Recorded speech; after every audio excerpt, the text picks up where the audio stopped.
ಇನ್ನು ನೋಡಿ ರಾಜ್ಯ ಸರ್ಕಾರ ಎಷ್ಟರ ಮಟ್ಟಿಗೆ ಆಕ್ಟಿವ್ ಆಗಿದೆ ಅಂತಂತಂದರೆ ಯಾವ್ಯಾವ ವಿಚಾರಣೆಗಳನ್ನು CBI ಮಾಡಲಿಲ್ವಲ್ಲ, ಯಾವ್ಯಾವುದನ್ನು ಕೈ ಬಿಟ್ಟಿರ್ತಲ್ಲ ಅಂಥವನ್ನ ಈಗ ಏನು ಅಂದರೆ ರಾಜ್ಯ ಸರ್ಕಾರವೇ ಮತ್ತೆ ತನಿಖೆಗೆ ಆದೇಶ ಕೊಡುವಂಥ ಎಲ್ಲ ಸಾಧ್ಯತೆಗಳು ಕೂಡ ಇದೆ. ಇದಕ್ಕೆ ಸಂಬಂಧಪಟ್ಟಂಗೆ SIT ರಚನೆ ಕೂಡ ಆಗ್ತಾ ಇದೆ ಅನ್ನುವಂಥದ್ದು. ಜೊತೆಗೆ ಲೋಕಾಯುಕ್ತ ಕೂಡ ಬಹಳಷ್ಟು ವಿಚಾರಗಳಲ್ಲಿ ಆಕ್ಟಿವ್ ಆಗಿದೆ.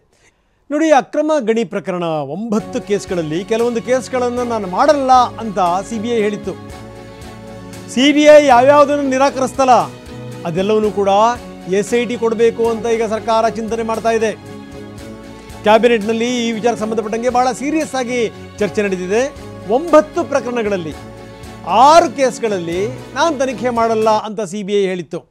ಈ 6 ಪ್ರಕರಣಗಳನ್ನು 9 ಪ್ರಕರಣಗಳಲ್ಲಿ 3 ಪ್ರಕರಣಗಳನ್ನು ಮಾತ್ರ CBI ತನಿಖೆ ಮಾಡಿತ್ತು. ಇನ್ನು 6 ಪ್ರಕರಣಗಳನ್ನು ಬಿಟ್ಟಿತ್ತು. ಅಂದರೆ ಈ ಮಂಗಳೂರು ಕಾರವಾರ ಬಂದರುಗಳಲ್ಲಿರುವಂಥ ಈ ಅದಿರು ವಹಿವಾಟು ಇದೆಯಲ್ಲ ಅದು ಕೂಡ ಸೇರಿಕೊಂಡ ಹಾಗೆ ಒಟ್ಟು 6 ಪ್ರಕರಣಗಳು. ಆ 6 ಪ್ರಕರಣಗಳು ಹಾಗೆ ಬಿದ್ದಿದ್ದು ಈಗ ಅದಕ್ಕೆ ಮತ್ತೊಂದಿಷ್ಟು ಚಾಲನೆ ಕೊಡಬೇಕು ಅಂತ ಸರ್ಕಾರ ಚಿಂತನೆ ಮಾಡ್ತಾ ಇದೆ. ಅದನ್ನೀಗ SITಗೆ ವಹಿಸಲಾಗಿದೆ.